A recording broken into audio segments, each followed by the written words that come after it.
You're listening to AI PRISM from Seoul Economic Daily. It's Thursday, May 14th. I'd like to share some thoughts about real estate. Like, imagine trying to hit a mandated total on a restaurant bill, so you artificially inflate the cost of the napkins just to make the math work. Yeah, it's a wild concept.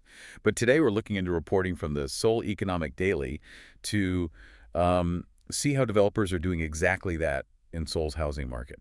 Right. Our goal for you is to map out how policy lines are literally dictating the shape of real estate supply here. Yeah. From luxury rebuilds all the way down to tiny micro rooms. It really is a landscape where the rules of the game are driving these unintended behaviors. And to understand it, we should look at the new construction data. Let's start there, yeah. Specifically with the Noryangjin Redevelopment cluster.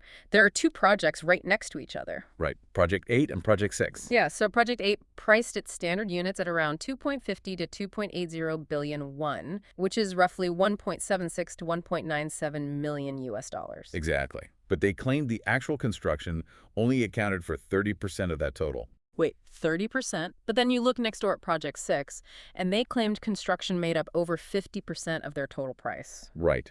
And industry analysts put the true construction cost closer to just 400 million won, or about 280,000 US dollars. Wow, that is a massive discrepancy. Yeah, the wild variance isn't about engineering at all. It's an accounting illusion driven by Korea's won.This. And that's the strict sale price cap on new apartments, right? You got it. So since they can't raise the total price, they just work backward.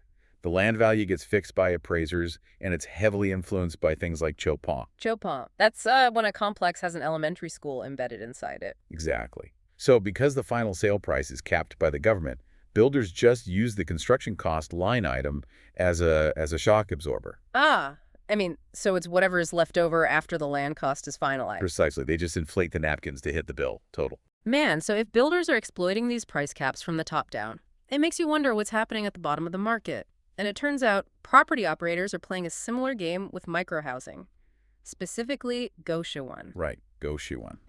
You probably know them as those ultra-tiny, cheap rooms originally built for students cramming for civil service exams. Yeah, but because they are so lightly regulated compared to standard housing, operators are, aggressively converting them. Yeah, into foreigner-friendly short-stay rentals. And the numbers in areas like Hongdae show exactly why. We're seeing minimal deposits of, say, 300,000 to 500,000 won. That's around 210 to 350 US dollars. Right, but the monthly rents are pushing up to 900,000 or even 1 million won, which is about 640 to 700 US dollars. That is a huge return. And platforms managing these rooms, like Samsam M2, boast almost 190,000 active users. It's massive. So with so little regulation, I have to ask, are global property funds actually capitalizing on this? Is this a highly efficient asset class now?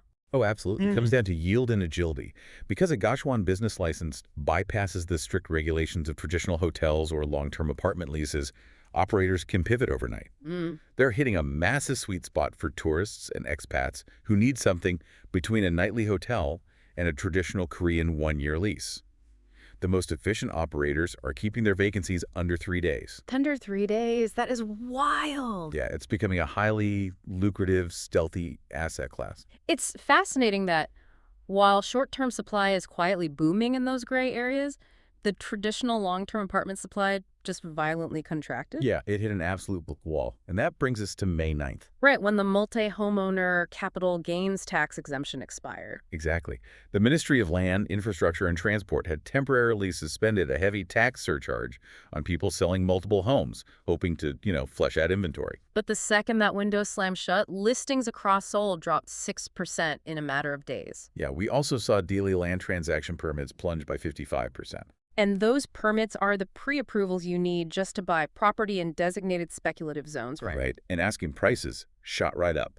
Like, SK Bukhansan City apartments jumped from around 750 million won. Which is about 530,000 US dollars. Right, up to 820 million won, or about 580,000 US dollars almost instantly. Wait, but I have to push back a little here. Is that a real recovery? I mean, if sellers are just sitting on their hands or gifting properties to their kids to avoid a massive tax bill, this feels like an artificial price bump, not genuine market demand. Well, you're spotting the exact problem. It's classic policy whiplash. When the government opens a tax relief window, it pulls all the willing sellers forward. Right. Or once it closes, The financial penalty for selling is so punitive that owners simply hoard the asset. Supply evaporates. Which makes the few remaining listings look artificially valuable. So for anyone watching these policy shifts, the real test is durability. Keep your eyes on the data rolling in over May and June. You have to ask yourself, will this seller strikeout last the summer, or will we see yet another regulatory intervention happen first? I guess we'll just have to wait and see. That's today's AI PRISM Real Estate. This episode was produced with AI assistance based on Seoul Economic Daily reporting and reviewed by a human editor. AI PRISM is a WAN-IFRA award-winning series. We'll be back tomorrow. You've been listening to AI PRISM from Seoul Economic Daily.